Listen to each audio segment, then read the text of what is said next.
Have you ever wondered what remains when the voices you cherished have gone silent?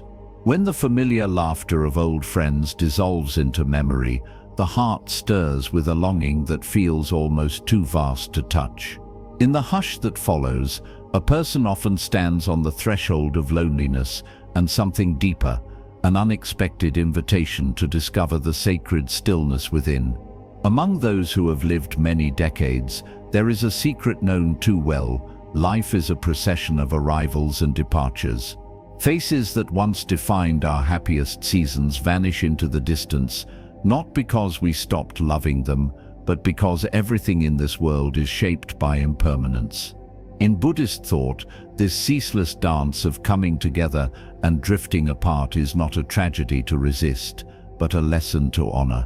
The more one clings to the idea that love should never change form, the sharper the ache when it inevitably does. There is an old Zen story of a wise woman named Setsuko who kept a small garden behind her home. For 50 years she tended it with her closest friend, an elderly man named Daichi. Every morning they walked among the rows of chrysanthemums, speaking little but sharing a quiet understanding. When Daichi passed away, Setsuko returned to the garden alone. Her neighbors watched her in pity, believing her spirit would wither in the absence of companionship. But instead, she did something unusual. She placed Daichi's straw hat on the tallest stake in the garden and continued to water the flowers as if he was still beside her. When someone asked why she hadn't put the hat away, she smiled. "This hat reminds me that love does not die. It only changes its clothing." In this simple gesture, she accepted the truth of impermanence, allowing her grief to become a teacher rather than an enemy.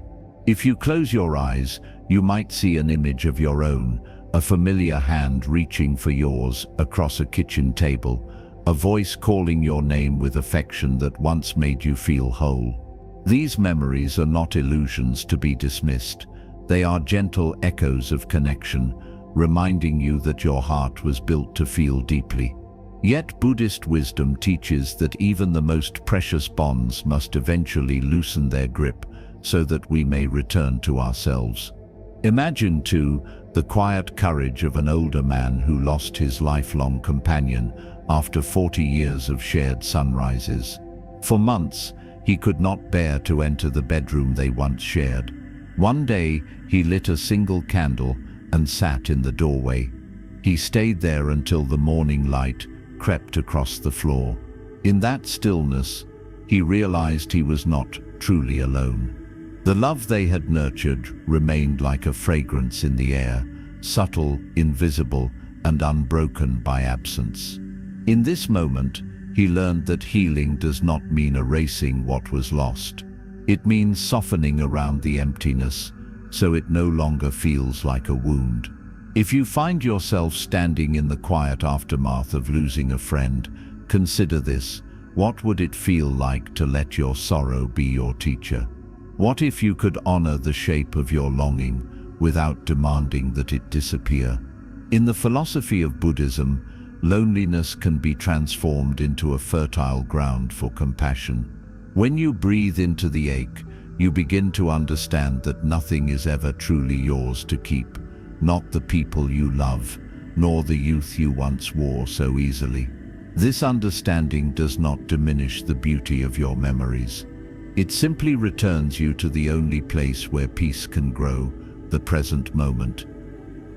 In the stillness that follows the loss of a friend, some discover that life reveals itself in a more tender way. The absence, once feared as an abyss, slowly becomes an open space, a place where one can meet themselves without distraction. Buddhist teachers often describe this as the field of mindful awareness, a place where the heart no longer clings to what was, but instead gently witnesses what is. There is a well-loved story in Buddhist tradition about a monk named Kasyapa who traveled to comfort a widow overwhelmed by grief. She had lost her dearest companion, and in her mourning, she refused to eat or speak. When Kasyapa arrived, he did not offer platitudes. Instead, He sat beside her in silence for 3 days, sharing her emptiness without trying to fix it. Finally, on the 4th morning, he placed a smooth river stone in her palm and said, "This stone has rested here for 1,000 years. It has known many seasons, many floods, and still it remains unchanged in its quiet nature. You too have a nature that does not vanish when the world shifts." Tears slipped down her cheeks, not from sorrow alone, but from the first glimmer of relief. She understood that her grief was not a failure. It was proof of her devotion. You might recall a moment in your own life when you sat with an ache so deep you feared it would consume you. Perhaps it came in the days after a funeral, or the quiet months when no one called to check in. In the culture of constant productivity, loneliness is often framed as something shameful, a sign of inadequacy. But Buddhism invites a different view, that emptiness is a space of profound potential. Just as a winter field appears barren, only to blossom again in spring, your heart holds hidden seeds of renewal. Consider too the story of Eleanor, a retired teacher who had outlived most of her dearest friends. She spent her mornings at a small cafe, sipping black coffee alone. The owner of the cafe noticed that Eleanor always ordered 2 cups. One she drank herself, the other she left untouched. One day, curiosity overcame him, and he asked why. Eleanor looked up with a calm smile and said, "I drink mine for me, and I order the other for everyone I've loved who no longer walks beside me. It comforts me to remember that they are still part of my table." In this simple ritual, Eleanor transformed her solitude into a quiet celebration of connection. She was no longer defined by absence, but by her capacity to honor the people who shaped her life. When you think about the friends you have lost, what arises in you? Perhaps there is sorrow, but perhaps also gratitude. Gratitude for having shared laughter, for having been witnessed, for having been loved. Buddhist wisdom teaches that every bond, no matter how brief, leaves an imprint. These imprints are not meant to bind you in longing, but to remind you that your capacity for connection is endless. Even in solitude, you carry within you the echo of countless hearts that once beat in rhythm with yours. In practicing mindfulness, you learn to meet each feeling as it arises, without judgment or resistance. If grief appears like a storm, you sit and watch its winds pass through. If loneliness feels like a heavy cloak, you drape it over your shoulders and breathe. Over time, something unexpected happens. The feelings lose their power to define you. They become visitors, real, important, but not permanent. And in their passing, they leave behind a clearer, quieter sense of self. So the next time you feel the hollow space where a beloved presence used to be, pause and ask yourself, what if this emptiness is an invitation? What if it is the doorway through which compassion enters? When you can soften your resistance and allow the moment to be exactly as it is, you may discover that healing has already begun. As the days unfold in the quiet aftermath of loss, there often comes a moment when a person feels their grief has become a companion, something familiar, almost tender in its persistence. It no longer howls like a fresh wound, but murmurs like an old song drifting through the halls of memory. In this softened ache, many begin to sense the first true teachings of impermanence. Buddhist wisdom suggests that everything which arises must eventually fade, and while this truth can feel harsh, it also holds the promise of liberation. Imagine an elderly man named Samuel, who after his wife's passing, spent every evening in their garden. For months, he sat on the same wooden bench where she used to rest her hand on his knee. At first, he could barely breathe without feeling her absence pressing against his chest. But as the seasons turned, the garden itself became his teacher.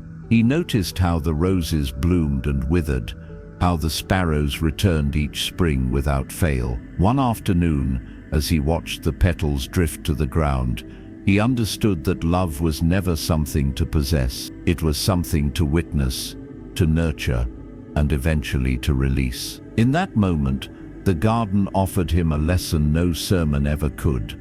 Letting go does not mean forgetting. It means honoring the time you were given without demanding more. If you allow yourself to reflect, you may discover your own garden of memories. Perhaps it is a kitchen table set for two, now holding only your hands clasped together.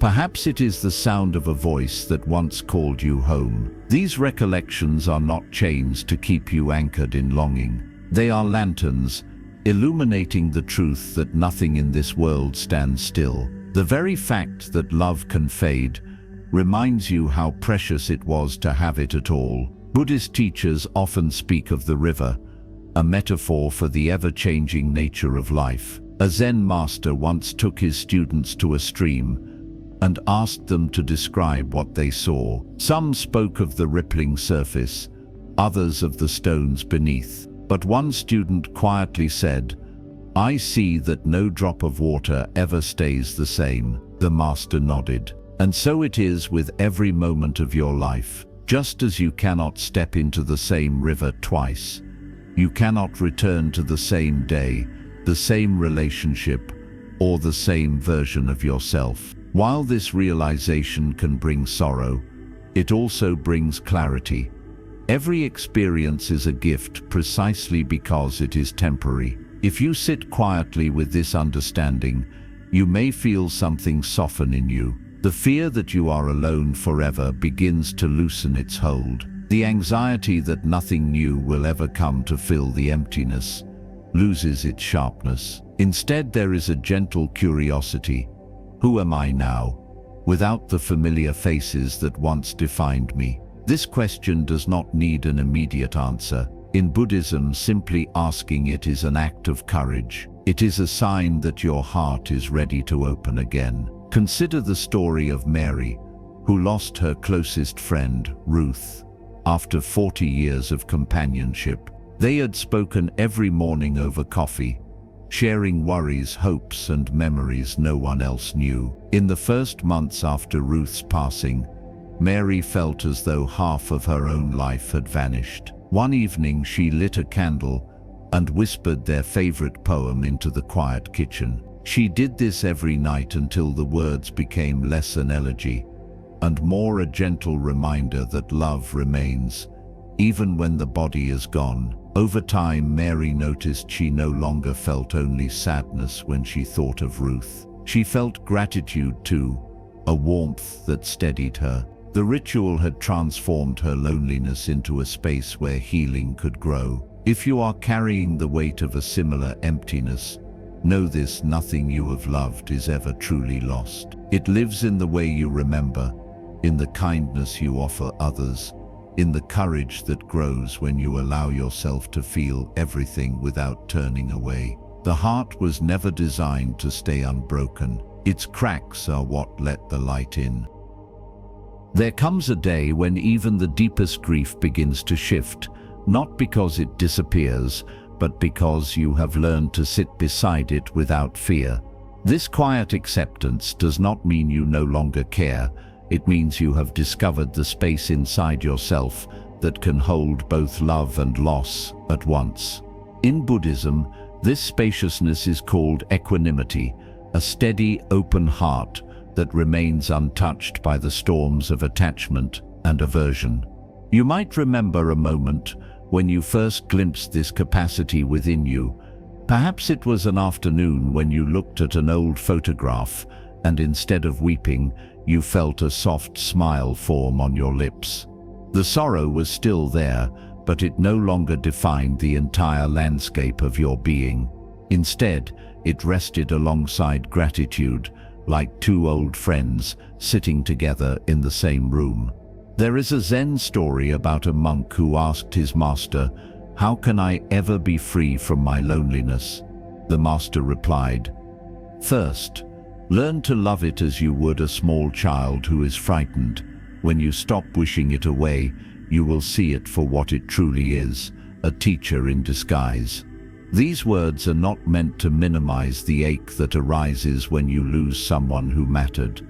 Rather, they reveal that loneliness is not proof you are broken. It is proof you have known connection so profound that its absence feels unbearable. Imagine, too, the experience of Robert, a retired carpenter who found himself alone after his closest companions passed on.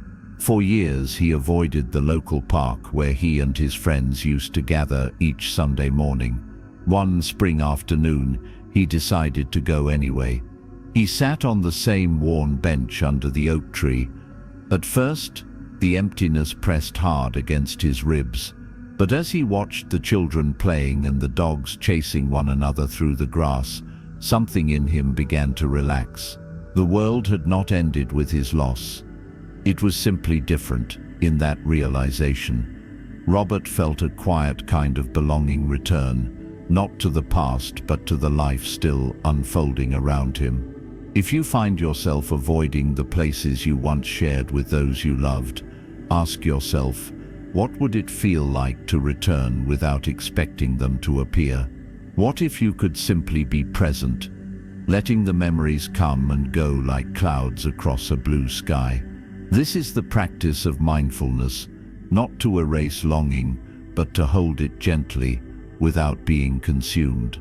Buddhist wisdom reminds us that the heart is like a garden. Some seasons it bursts into bloom. Other times it lies fallow and silent. When you grieve, you are walking through the winter of the soul, but no winter is endless.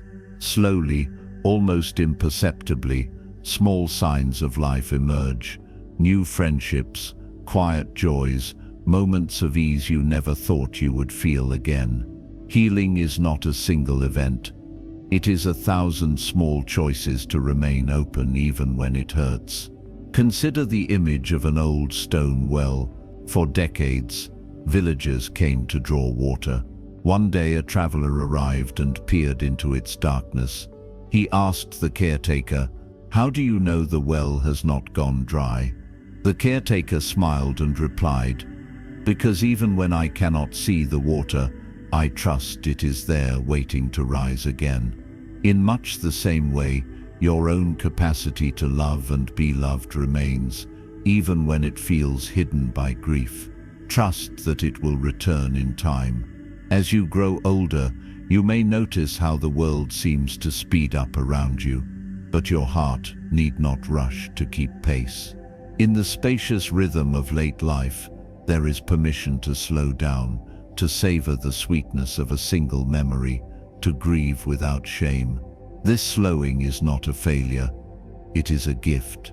It allows you to see the ordinary moments as extraordinary, the warmth of sunlight on your face, the sound of a bird calling from a distant tree, the soft echo of a voice you once cherished. When you rest in this quiet awareness, you begin to understand that letting go is not about abandoning the past. It is about allowing the past to become part of the rich soil from which your present life grows. In time, the ache of missing someone becomes less an enemy to fight and more a companion to learn from. There is a gentle humility in realizing that even your deepest sorrow is part of being human. Buddhist teachers remind us that life will always unfold in ways beyond our control, and the measure of our peace is not whether we avoid loss, but whether we can meet it with a spirit of compassion. Imagine an elderly woman named Clara who spent the last years of her life in a small town by the ocean. After her dearest friend passed, she began each morning sitting on a weathered bench overlooking the waves. At first she thought she went there to remember, to cling to the past as if it might return. But over the months, she discovered she was learning something different.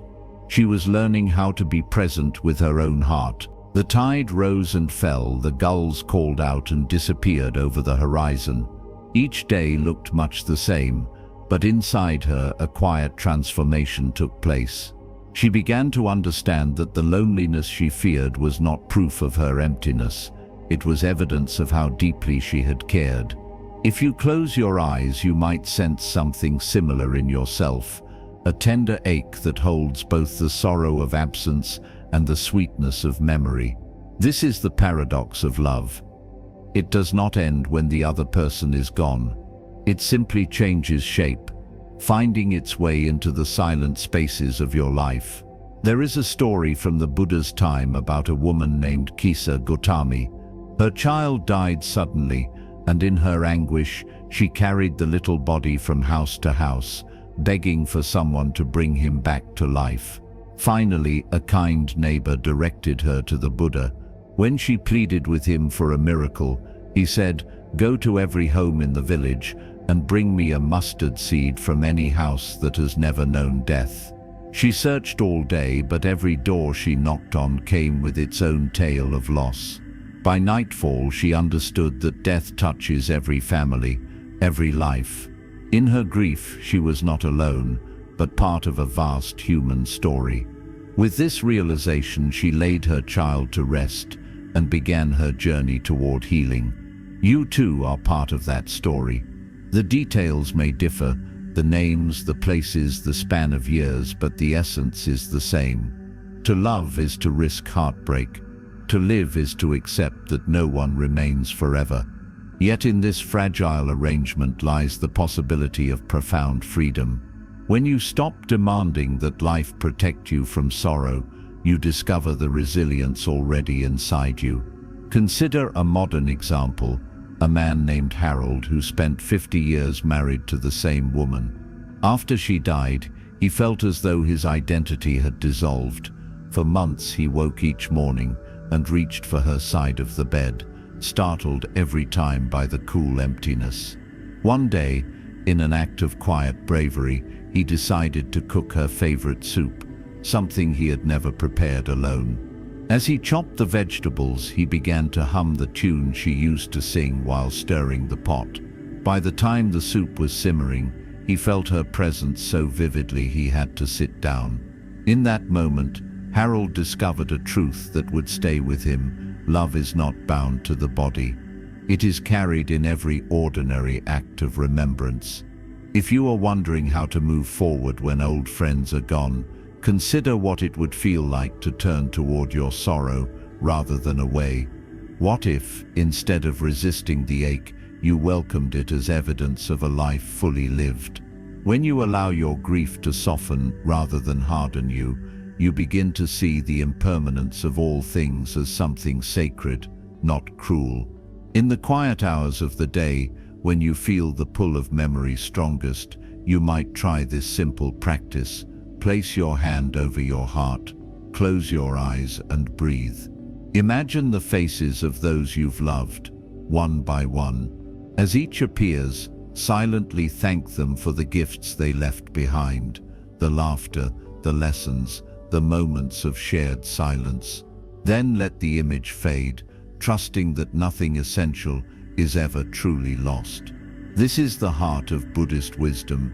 In the letting go, you do not lose yourself. You find yourself anew, shaped by everything you have cherished and everything you have released.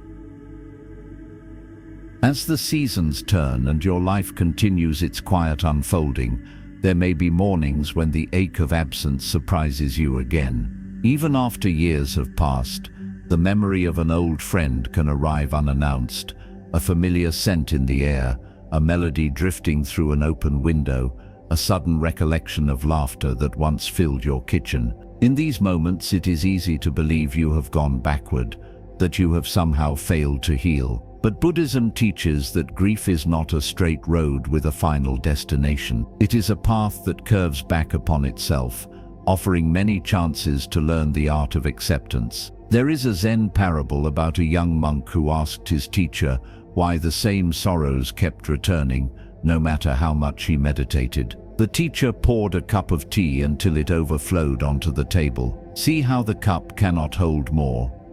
he asked. "You believe your heart should remain empty so no pain can enter. But it is only when you allow yourself to feel everything that your heart can grow big enough to hold it all without spilling. In this way, grief becomes not a burden to avoid, but a training ground for deeper compassion for yourself and for the world. You might also think of the simple rituals that tether you to what matters most. An older woman named Doris, after losing 3 of her closest friends in the same year, began the habit of walking each evening at dusk. She did not listen to music or speak to anyone on these walks. Instead, she allowed her thoughts to wander to the faces of those she had loved. She would greet each memory as if it were a guest passing by. "Hello, my dear. Thank you for coming." Over time, these solitary walks became her sanctuary. The loneliness did not disappear, but it lost its bitterness. In its place, she found a quiet reverence for the life she had shared. If you have a place that feels sacred to you, a park bench, a garden path, a corner of your home, consider visiting it with the intention not to escape your sorrow, but to welcome it as part of your humanity. When you sit in this way, you honor the truth that nothing in this life is permanent. And in that honesty, you free yourself from the burden of pretending that everything is supposed to stay the same. Buddhist teachings often use the image of a lotus flower, which blooms in muddy water. The flower is not made pure by denying the mud beneath it. Instead, its beauty comes precisely because it rises from darkness into light. So it is with your heart. The losses you have endured are not stains to be scrubbed away. They are the fertile ground from which compassion grows. Imagine too the example of Thomas, who after losing his lifelong friend and fishing partner, began writing letters to the man he missed. Every Sunday morning he would sit with a cup of coffee and a pen, recounting the events of his week as if his friend was still listening. At first, these letters were filled with tears and longing, but over the months they changed. He began to write about the small moments of contentment, the birds at his feeder, the neighbor's dog who visited his porch, the quiet pride he felt after fixing a broken fence. When Thomas finally gathered the letters and tied them with twine, he did not feel empty. He felt whole. The practice had taught him that grief does not have to be an endless ache. It can become a bridge back to gratitude. If you are wondering whether it is possible to find peace in the aftermath of loss, consider this. Peace does not arrive all at once. It grows slowly, like moss on a stone. It comes in small acts of kindness toward yourself, in the willingness to feel what you feel without judgment. It arrives when you stop asking your heart to be anything other than what it is, bruised and open, tender and resilient. When you wake in the morning and the quiet feels too heavy, place your feet on the floor and take one slow breath. In that breath, remember that you have survived every day you thought you could not. You have already proven your strength, and now you have the opportunity to let that strength become something softer, the courage to love your life exactly as it is. In the hush of early dawn, when the world is still and your thoughts drift to those you've lost, you might discover that this silence holds more than absence. It holds a space where your spirit can finally rest. In Buddhist tradition, this is the threshold of true mindfulness, not merely observing your breath or calming your mind, but gently welcoming everything you feel without trying to change it. There is a teaching from Thich Nhat Hanh that says, "The sorrow you feel is the proof that you have loved deeply." This is not a statement meant to romanticize pain. It is an invitation to see your grief as a testament to your capacity for connection. When you understand this, you no longer need to pretend that the emptiness will vanish if you distract yourself long enough. Instead, you can turn toward it with curiosity and compassion. Consider the story of Margaret, a woman in her 70s who lost her oldest friend to illness. For decades, they had shared every birthday, every Thanksgiving dinner, every quiet moment in between. After the funeral, Margaret found herself unable to enter the friend's home again. The thought of standing in the familiar kitchen, felt unbearable. Months passed, and her avoidance became another layer of sorrow, a silent acknowledgement that she no longer knew how to be in that space without weeping. One afternoon, she decided to walk up the front steps and open the door. She carried nothing with her except a single candle. In the stillness of the empty house, she lit the flame and whispered, "Thank you for all the ordinary days." The tears came, but this time they felt different.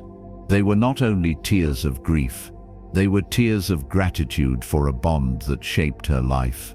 If you too are carrying the heaviness of a place that feels haunted by memory, ask yourself what it would mean to return, not to erase the past, but to honor it. What if you could sit with your sorrow as Margaret did, acknowledging both the love that was and the emptiness that remains? This is the practice of letting go, not denying what hurts, but releasing the need for it to be any different. Buddhism teaches that nothing is ever entirely ours to keep. Even the most cherished friendships are borrowed for a time and then return to the flow of life. While this truth may at first feel merciless, it contains a hidden mercy.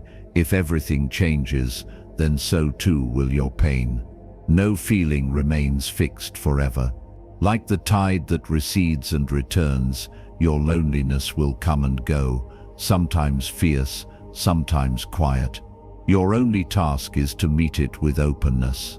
Imagine standing on the shore at sunset, watching the waves roll in. Each wave carries the imprint of all that has come before, countless storms and calms, moonrises and dawns. Your own heart is like this shoreline. Every loss leaves its trace, shaping you into someone deeper, someone more capable of compassion. There is a story of a Zen hermit who lived alone in the mountains. He was known to greet every visitor with a bowl of tea and the same simple words, "Thank you for coming to teach me." When asked why he spoke this way to everyone, he explained, "Every meeting contains a lesson. Some bring joy, others bring sorrow, but all are worthy of gratitude." This teaching is as true for the memories you carry as it is for the people you meet. Each friend who has departed left you something, perhaps a way of seeing the world, perhaps the courage to endure, perhaps simply the reminder that you are capable of love. If you find yourself waking in the night, your thoughts returning to the same faces, you might place your hand over your heart and whisper, "Thank you for coming to teach me." In that small gesture, you reclaim the fullness of your experience. You acknowledge that love was never wasted, even if it ended sooner than you wished. As you move through the quiet days that follow loss, know that there is no timetable for healing. You are not behind. You are not failing. You are simply learning to walk a new path, one where the shadows of old friendships walk beside you, not as burdens but as reminders of all you have given and all you have received. When you learn to greet your loneliness as a teacher rather than an enemy, you will find it softens. What was once an emptiness becomes a vast, clear space where peace can take root. This is the quiet promise of Buddhist wisdom, that nothing is ever truly lost when you have the courage to keep your heart open. Over time, you may begin to see that loneliness itself is not the enemy you once imagined. It is simply the echo of connection, a natural response to the truth that you have loved.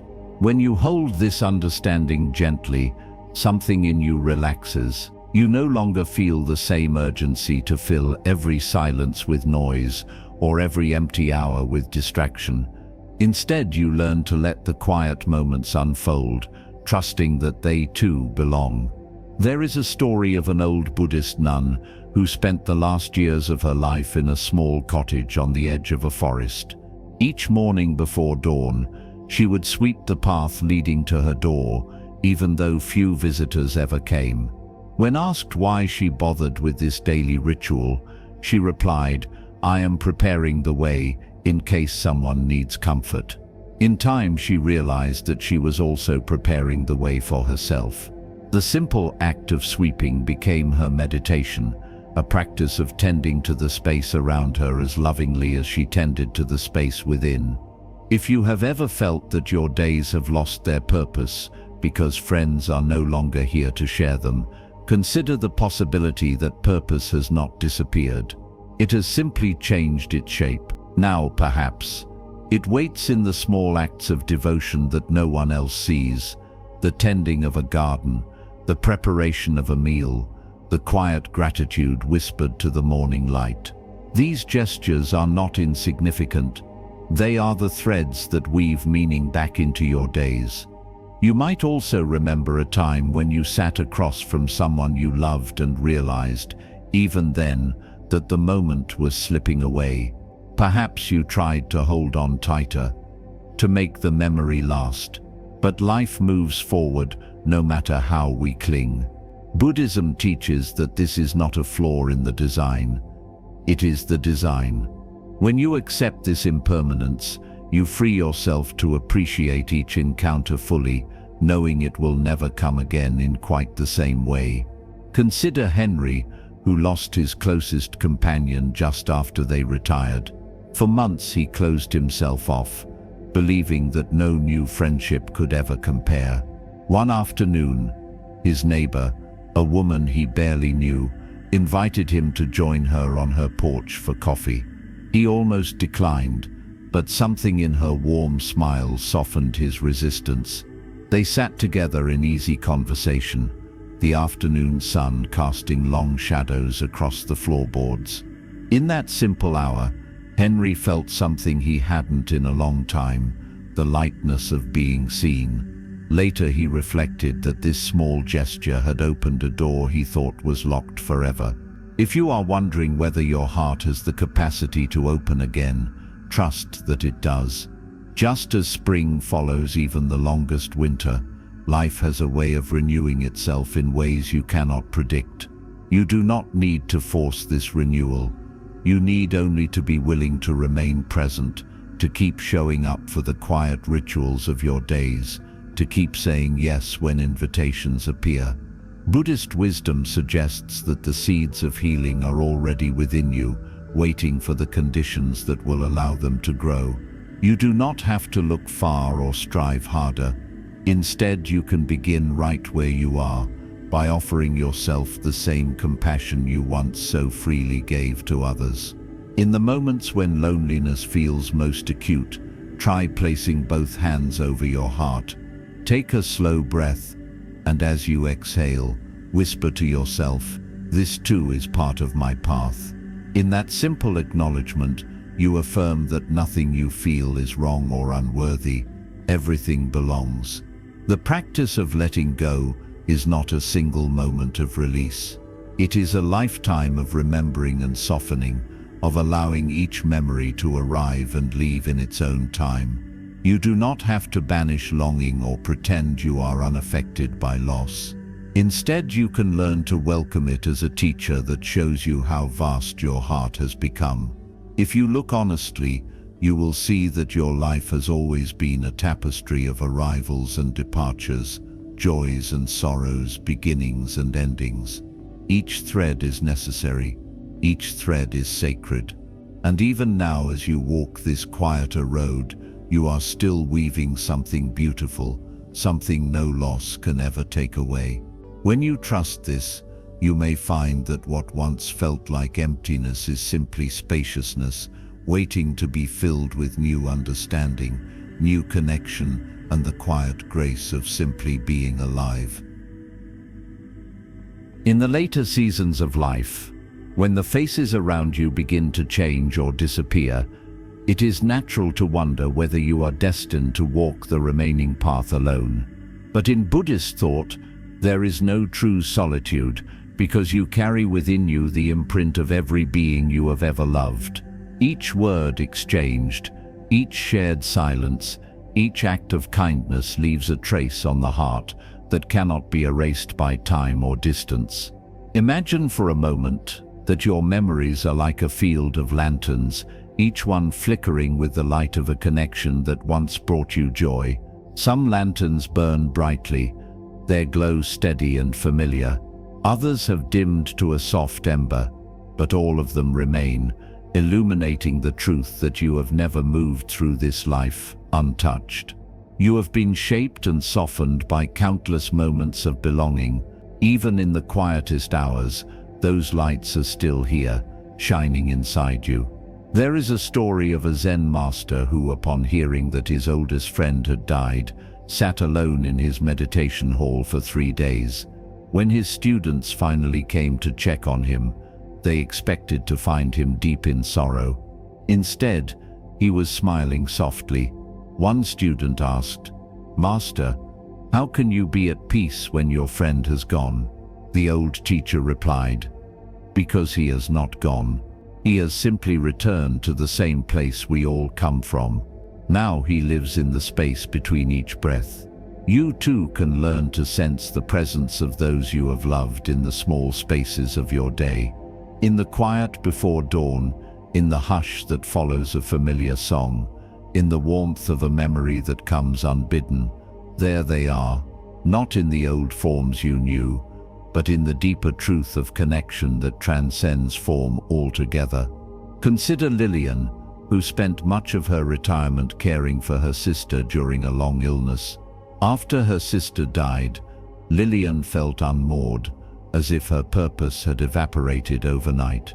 For weeks she drifted through her days, unsure what shape her life might take without that bond.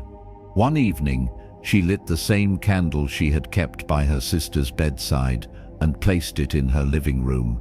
Each night, she sat beside its gentle glow and simply breathed. Over time, she began to feel her sister's presence, not as a painful absence but as a quiet companionship that needed no words. The practice did not erase her grief, but it transformed it into something she could hold without fear. If you are wondering how to move forward in the wake of such profound change, you do not need to force yourself to get over what has happened. Buddhism does not ask you to deny your sorrow. It only invites you to see that sorrow is not the whole of who you are. You are also the awareness that can witness it. You are the compassion that can cradle it. You are the curiosity that can ask, "What is this moment teaching me?" When you allow yourself to ask that question, you may find that loneliness softens around the edges. It no longer feels like a punishment, but like an invitation to become more intimate with your own heart. You begin to discover that your capacity to love has not diminished.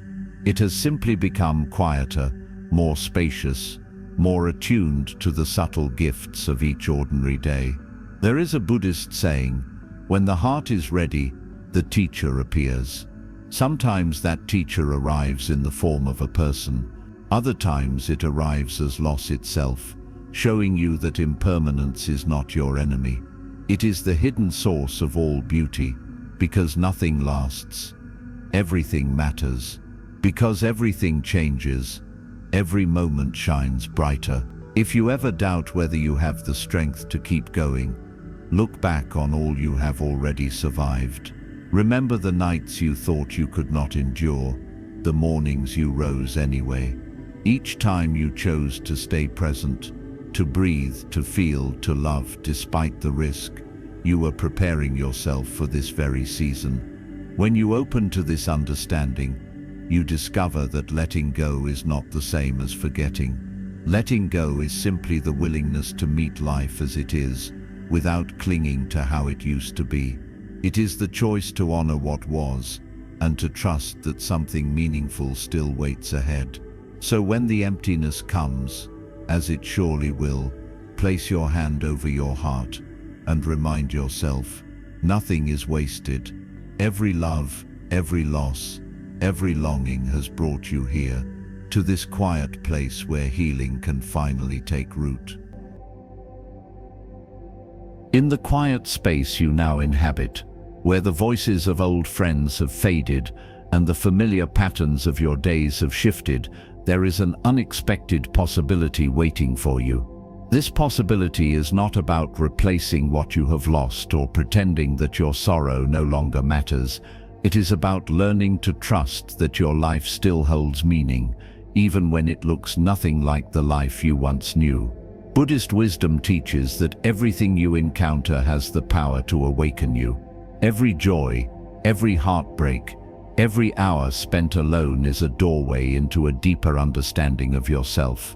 You may never have chosen this particular path, but you can choose how you walk it. You can meet each moment with resentment and fear, or you can meet it with curiosity and compassion. And in that choice lies a quiet kind of freedom. There is an old Zen story of a woman who lost her husband and children in a single tragic accident. For years she wore black robes and refused to smile, believing that her grief was the only way to remain loyal to their memory. One day an elderly monk visited her. He asked, "Is your sorrow keeping them alive?" She looked at him in surprise. "No," she said softly. "My sorrow only keeps me from living." The monk nodded. "Then perhaps it is time to honor them by embracing the life they no longer have." That night, for the first time in many years, she opened her window to the moonlight. It was a small gesture, but it marked the beginning of her return to herself. If you have been holding on to sadness as a way to stay close to those you have lost, know that you are not alone. It is a natural impulse born from love and longing. But consider what might happen if you allowed yourself to soften that grip, just a little. What if you could trust that your connection does not depend on suffering? What if you could believe that your friends would want you to find peace? You might recall the story of David, a man in his late 70s who spent decades playing chess every Saturday with his best friend Leonard.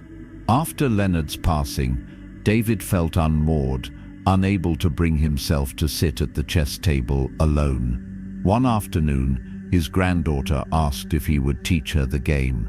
At first he resisted, certain that playing without Leonard would feel like a betrayal. But eventually he agreed. As he taught her how each piece moved, he noticed something stirring in his heart, a quiet gratitude.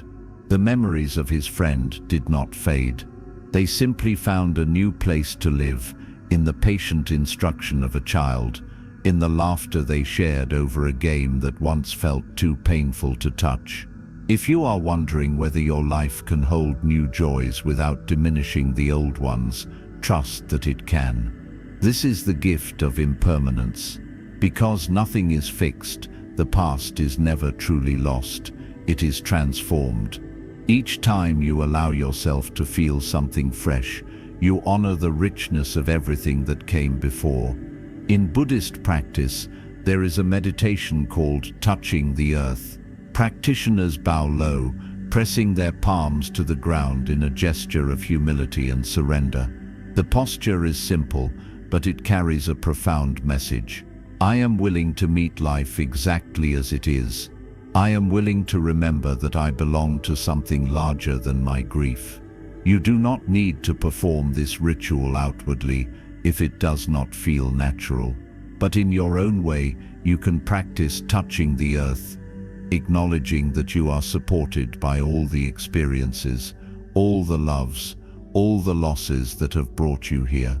As you continue to walk this path, you may notice moments when loneliness softens into something more spacious, an awareness that you are part of a vast interwoven story.